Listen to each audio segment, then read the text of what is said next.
What's up guys, Will here with Rennthusiast, my YouTube channel that is all about air-cooled Porsche 911 ownership experience. And if you're here because you're curious to learn more about the most unloved generation of air-cooled, the mid-year 911 spanning from 74 to 77, then I have great news for you because I'm going to take you through my new-to-me 76 911 coupe sitting here behind me. This car is very, very, very special to me. I'm super excited to own it. I was not in the market when this one became available, and even though I really didn't need to buy it, I couldn't resist and I did. So in the walk-around footage, I'll take you through the backstory on the car, why I like it so much, and why I couldn't resist buying it. I'll also take you through some information about these mid-years and you know, what my research has told me about, like why they're unloved and maybe why they have been not as sought after. I'm also going to share with you why I think they're going to come up in value. Before we jump into the content though, I'd love to invite you to subscribe to this channel. We're bumping up against 20,000 subs. Very stoked about that. So if you subscribe, you'll help me and you'll also get notified every time I publish another air-cooled Porsche video. Also, please like this video. The third thing I'd like to ask you to do is, if you're on Facebook, come join our Facebook group, Rennthusiast Air-Cooled Porsche Fans. That group is not about me, it's about the 3,000 members and the energy I'm seeing inside of that group. Guys are sharing pictures of their cars, they're answering each other's technical questions. I've seen cars and parts for sale. Guys are, of course, sharing opinions on auction results. I've seen some drives get organized in that group. So join, participate, or just watch. We'd love to have you. Let's now jump into the main content. Okay, here it is, my new-to-me 1976 Porsche 911S coupe in ice green metallic with cork leather interior. I have a very special connection to this car, which I'll tell you about in a moment, the backstory behind it and why I bought it. I have not been in the market for another air-cooled Porsche. I have 3 already, and I just didn't really need another one. And plus, prices are rough right now for buyers.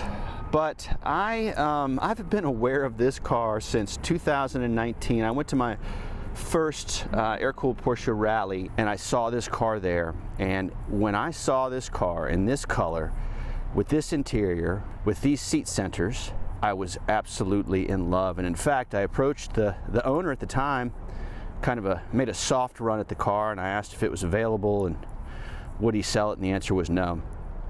So since 2019, I've seen this car in a couple of other spots.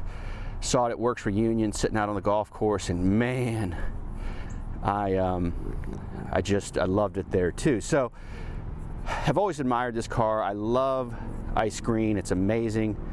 And I don't know, the car popped up on Instagram and was available. And the first time I saw it, I was like, man, I can't buy something right now. It's just not the right time. And then I saw another picture of the car, and I'm like, man, I just got to reach out and see what he's thinking here. And long story short, I flew down to Florida, saw the seller, chatted with him. He's a friend / acquaintance of mine. We gotten to be a little bit tighter since I bought this car.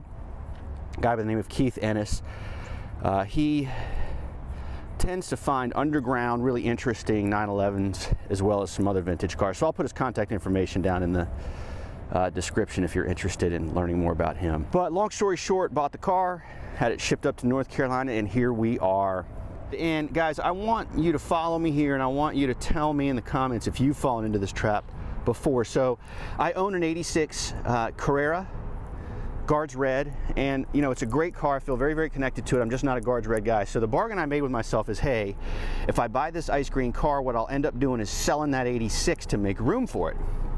And I am having a conundrum now that I have this car, because I'm really struggling to list the 86. It needs to be sold, but I'm having a hard time letting it go. So I'll do a video on that, because I really want to get some insights, some advice from you guys. But tell me in the comments below, like, is that something you've done before, justify one of these cars? Like, kind of make a bargain with yourself, and you know, it's just funny how we do that, you know?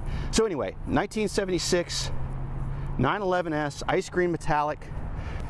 So I'll tell you a couple of the things I really love about it. First of all, these seats. These are factory sports seats that Keith had redone. I just love the centers. I have always loved the centers. Gorgeous, gorgeous, gorgeous, and I think it was just tastefully done in how they tie into the ice green. Car has a factory style roll bar.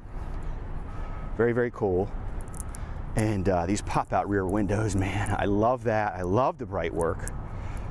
So cool. But really, I mean, aside from the aesthetics of the thing,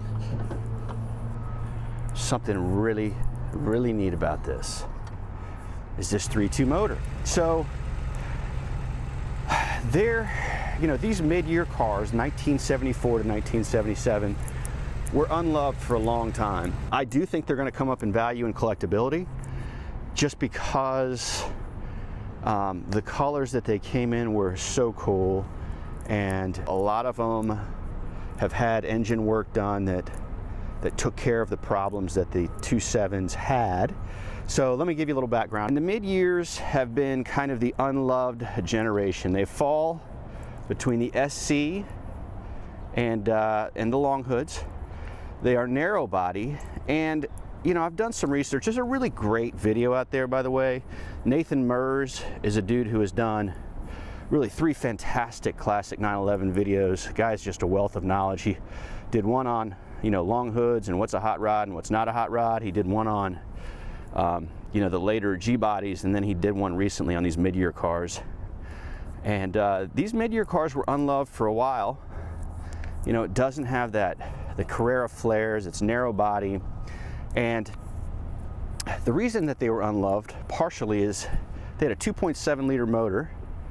And by the way, this is my understanding. I don't pretend to be an expert. You may want to fact check me, but 2.7 liter motor that was prone to issues because of the emissions equipment that Porsche was forced to put on them. So the engine would grenade early, like 30 to 40,000 miles. It was heat. Heat killed them. Between the heat based on the emissions that the emissions equipment emitted, as well as the mag case on these 2.7 liter motors, you have engine failure.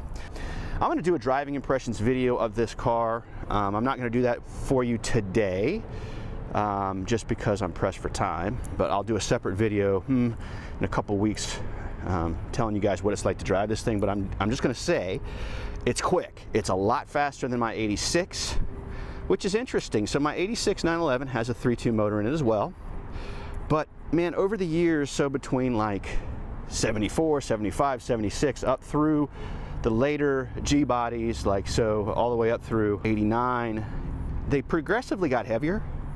And the weight, it's been a little bit since I read this. I want to say that this car might be 200 pounds, 300 pounds lighter than my 86 with that same motor. And so it springs forward. Really, really fun to drive. The car needs a couple of things. So first of all, if you guys watch the channel, you know I always kind of dial my cars in to make them my own, and this one will be no different. I got to say that the decisions Keith made as he built this car out were very, very tasteful, right? So he did the seats, he left the factory aluminum rocker trim down here.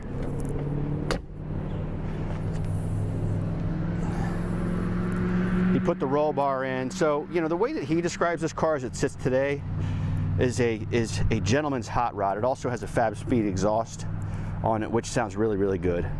But for me, I'm gonna make some changes, which I'll reveal in a couple of videos, or I should say a couple of videos down the line.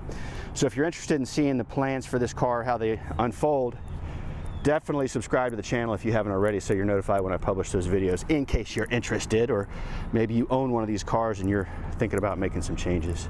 So my intent there is, you know, the changes that I'll make are going to be mostly, I would say understated. I'm not going to fiddle with it too much. I just think it needs to be optimized a little bit to my taste, but that's coming down. This is, by the way, a TMU car, total mileage unknown, which I'm okay with. Obviously I bought it. So I think when you're buying a car that's TMU, what you're really doing is relying on the condition of the car. So along those lines, I did have a PPI done, did a compression test, 2% to 4% across all cylinders, feeling good about that. And you know, that really shows up in the motor. So in terms of how the motor pulls. Another point I'll make to you, car has a rebuilt 915 transmission with a Rennthusiast shifter kit on it, and I I gotta say, I like the wrench shift so much better than the Weevo. So the Weevo is a similar product. I have that on my 86. And it's just, the Weevo feels chintzier, it feels cheaper. The wrench shift is far superior. So if you're looking for a way to clean up your 915 throws, I would strongly recommend taking a look at the wrench shift. I will put a link to their site down in the description. I did put this Momo on already. I had it left over from another car that I sold. I am such a geek. I love this original carpet. I mean, yeah, it's a little bit dirty, but that's okay, man. That's like to be expected. Headliner's clean. I mean, it's showing its age a little bit. The camera makes it look dirtier than it actually is. Car has the retro sound head unit in it, which I actually shockingly prefer to the Continental head unit. If you guys have been watching my videos, you know that I'm super high on the Continental. I like this better, especially in this car. It's just simpler. So yeah, guys, this is the car. I am in love with it. I'll just say that this is a keeper for me. And you know, my conundrum is, do I sell my 86 to, you know, open up space and cover the cost of this, or do I hang on to the 86 and just enjoy the fact that I've got 2 G bodies? So we'd love to hear your opinions there, and I will definitely share with you in a future video that whole conundrum and tell you where I land. So I hope you've enjoyed this. If you're an air-cooled geek like me, you're just looking for videos on these cars, maybe you're in the market for one of these mid-years, I think they're killer. So I really appreciate you watching, and I hope to see you next time.